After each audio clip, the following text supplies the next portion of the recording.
Today on Forbes, how Trump lost millions on his DC hotel, years after he sold it. In what seemed like a stroke of genius, or incredible luck, Donald Trump sold his money-losing DC hotel in 2022 and ended up with a handsome $127 million payday. But what few knew is that in order for that deal to happen, Trump had to step in with a loan. So when the lease's new owner got into trouble financially, he took a hit too. Trump's ties to the former DC post office date back to 2012. That's when Trump won a competitive bidding process to restore DC's historic but dilapidated old post office into a 263-room luxury hotel. The US government would continue to own the property, which sits on Pennsylvania Avenue just a few blocks from the White House. But Trump spent $200 million restoring the 1899 Romanesque Revival building, as well as committing to make monthly rent payments of at least $250,000 for 60 years.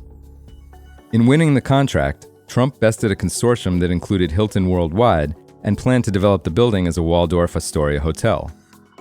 That group protested Trump's victory to the General Services Agency, or GSA, which oversaw the bidding process. Along with submitting dozens of pages of newspaper clippings highlighting Trump's history of defaulting on loans, failing to complete projects, and bankrupting hotels, Hilton and its partners claimed that the finances behind Trump's bid just didn't make sense.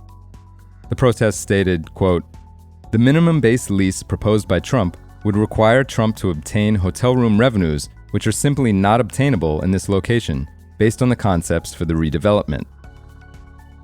Ultimately, the GSA rejected the protest on procedural grounds.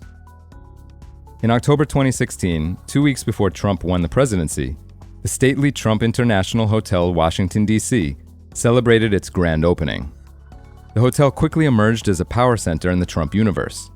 In the year after Trump's election, Republican political committees made at least 171 payments to the hotel, funneling $482,000 into the party leader's pocket.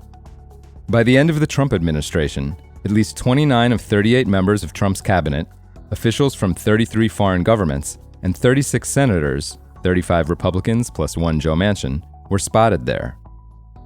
All that patronage, though, didn't bring in enough cash to compensate for Trump's bad business plan, which the Hilton Consortium had flagged years earlier. In 2017, the hotel's revenue was $52 million, $35 million less than what the Trump Organization projected. It didn't get better. Sales stayed about even over the next 2 years, according to an analysis of Trump's financial disclosures. That's about half of what the Trump Organization expected. Then the COVID-19 pandemic hit, and revenues plummeted by more than 60% to about $20 million. Trump first floated his money-losing hotel on the market in 2019, asking $500 million, CNBC reported. But when no bid came close to that price, and several were south of $250 million, the sale was put on hold the following year. In 2021, now out of office, Trump tried again. This time he found a buyer willing to pay more than $370 million.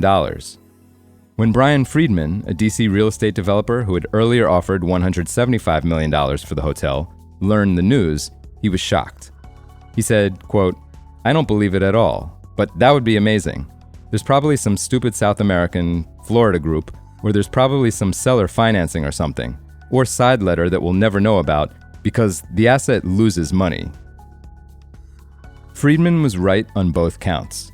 The buyer, CGI Merchant Group, was based in Miami, and a financial disclosure Trump filed in October 2023 revealed that he had loaned the firm $28 million. CGI financed most of the $375 million it ended up paying, though, with a $285 million loan from Merchant Bank, BDT, and MSD Partners. In July 2023, just 15 months after it bought the hotel, CGI defaulted on its loan, according to a source familiar with the proceedings. As for the $28 million CGI owed Trump, that got wiped out. For full coverage, check out Zach Everson's piece on Forbes.com. This is Kieran Meadows from Forbes. Thanks for tuning in.